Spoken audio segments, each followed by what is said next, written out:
TST is wild. I mean, truly, it's just crazy. You could have 4 shots, not even on target, go in, right? Like,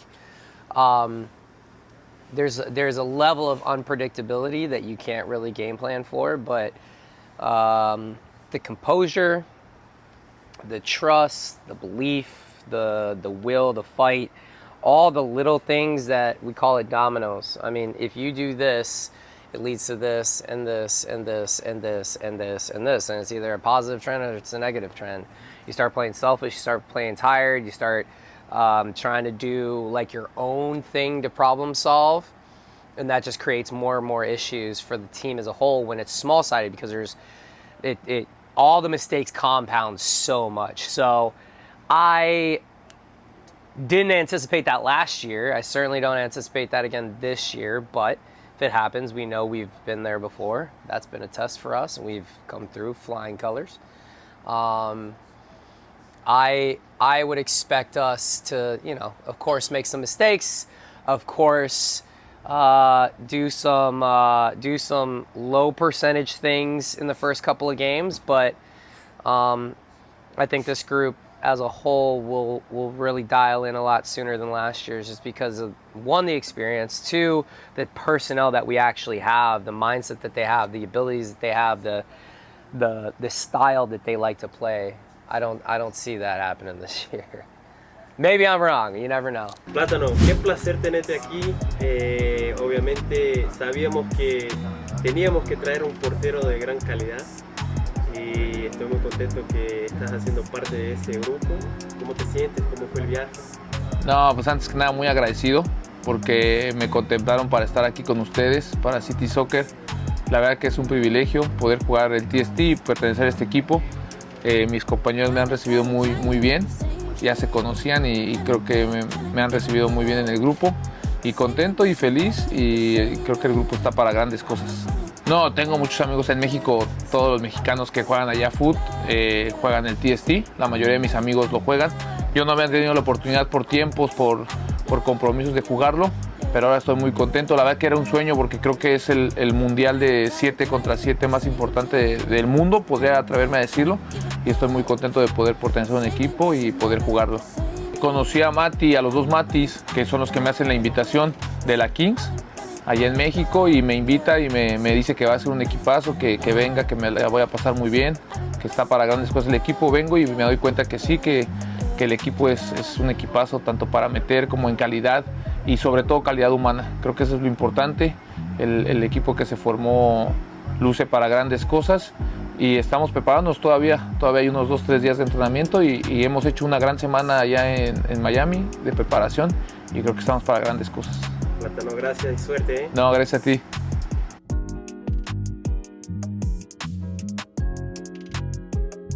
La verdad que muy agradecido de la oportunidad. Estamos acá, vamos a darlo todo, lo mejor de nosotros, y a disfrutarlo también.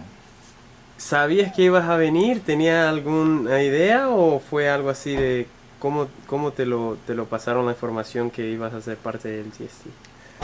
Bueno, el año pasado había un chance, pero al final no se pudo porque ya estaba todo el staff como completo. Entonces pues sí me quedé con ese, ¿cómo se dice? Con esas ganas de venir y tener la experiencia de lo que es TST, por todo lo que he escuchado de lo que es el torneo, que es un torneo muy, ¿cómo te digo?, prestigioso a nivel 7 contra 7, ¿no? Y pues nada, me lo dejaron saber al comienzo de la temporada de UPSL en enero, cuando hicimos la reunión para planear la nueva temporada de UPSL con City Soccer. Entonces ahí me dejaron saber de que este año sí iba a ser parte del cuerpo técnico de este año para TST en 2026, de 2026, y nada, como dices tú, también se puede decir que me lo gané también con lo que hicimos, con lo que logramos con los muchachos de Division 1, la División 1, llegando a una final por primera vez con el equipo reserva de City Soccer.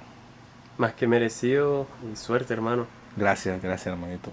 Gracias. Yo creo que, a ver, para mí el ir perdiendo no significa que uno se meta acá y que aquí te estáis defendiendo. Yo creo que aquí ojalá ellos vengan y para mí las mejores opciones es que juegue y hacer el 3 contra 3.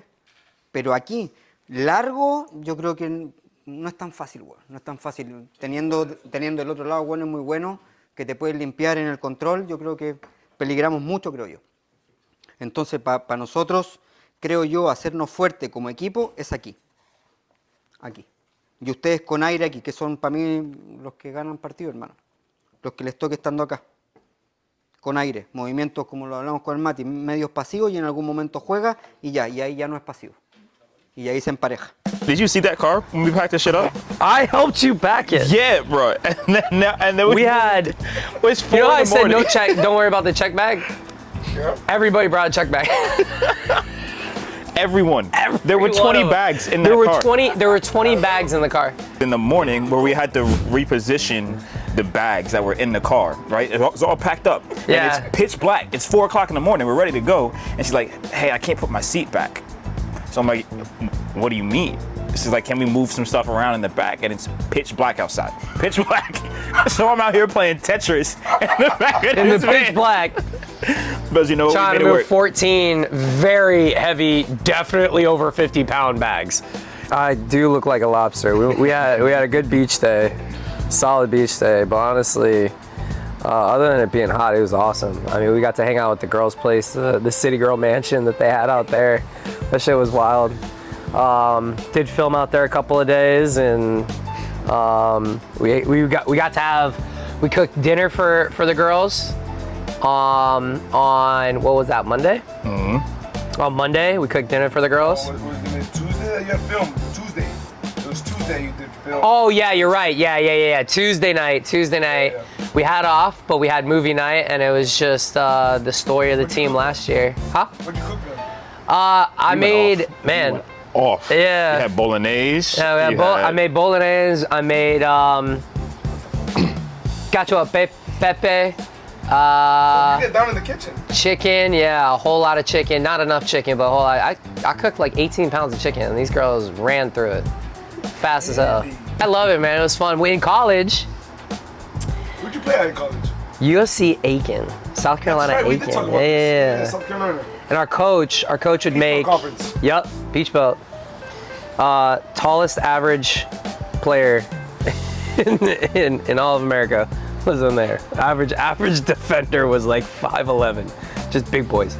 That was the average. But we had like midfielders would do a meal, and then goalkeepers would do a meal, defenders would do a meal, forwards would do a meal all through preseason. So we'd always have to cook like these huge batches of stuff. Thankfully, the girls eat significantly less, like probably a third of what the guys do. As we're talking about what you wanted for the team and what you were looking for, you know, he said from the start, like, hey, we have the stars, right? We have the girls that know it. We have the big time players, and we need to kind of complement the group and complement that core. So when we talked about what you needed and we looked for the profiles that would fit, right? Ones that are good in tight spaces, right? Exceedingly technical, that have that bit of creativity, but also ones that were hungry. You know, we talked about it as well. They have to be willing to do the dirty work. They have to be willing to learn. They got that dog. Man. You know, and Brooke was just coming off of her college season, and she was trying out the Courage. She had tryouts at a couple other places. Went for a while to Spain, scored with them in Spain, but she didn't end up making the cut. And then Feldman's been in and around the national team with the 19s, and then obviously didn't get this last call up, right? So they've got that bit between the teeth, and they want to prove things, you know? They should. And that hunger, I think it's infectious, right? Yeah. They're seeing that, like we talked about the other day when we had the girls talking, they're like, you know, there's something I really want, and they've been doing it for so long. They're feeding off of each other. Yeah. You know. And last year was very good. You know, obviously we made it to the semis. We felt like we should have won the semis very easily in the first half. Ended up just giving up that, you know. Question. Should have won that ball out of the air. Should have never even gotten to that point, and then didn't need to leave the space that we were defending. Left the space that we were defending. Shouldn't have left a rebound where we left the rebound. We left the rebound where we left the rebound. It was just everything that could have gone wrong went wrong, and it went wrong in like 30 seconds in target score time. The other team that we're playing against, they're playing the game right before us. However, it is what it is. You shut, yeah. It is what it is. The turnaround time, they go home. They go home. They quickly get dressed, and then they gotta come right back. It is, but if you walked into the house when we after trainings and you saw how diligent they were about recovery this whole week, you know, like don't get me wrong, this is a hard week. Yeah. You know, like they're going through a preseason at an older age. They're doing something that most people and most teams are not doing. Right? We're talking to Nano on the drive up here today, and all the teams that she knows, like that she asked, hey, how are you guys doing? And they said, I don't know. We start in today. We just started or we today. start tomorrow. You know, so they've gone through a full preseason already, and you see how diligent they are about the recovery, about getting in the boots, about getting in the pool, asking for ice baths. What I love about this group is that they're experienced. You know, we don't have to go telling them to do certain things, and the ones that maybe don't know are being led, right? And that's good culture at the end of the day. We ended around noon. We went in 8. By the time they got back, it was about 5 hours, 6 hours off. You're going Yeah. noon to about 6, right? They legit have to go to bed. They have to wake up, and now you got to be at the. What is it? We kick off at 8:45. We're expecting them to be at what I assume. 7:45. Yeah. 7:45. An hour before, yeah. So. Yeah. Yeah, it's a challenge. Right? It's a challenge without a doubt. You know, and I don't think the schedule works for you all the time. Sometimes it does, sometimes it doesn't. But the reality is, you just deal with the punches. You roll with them, right? And I don't think this. The depth has to show, right? Winners don't give a fuck what time they show up.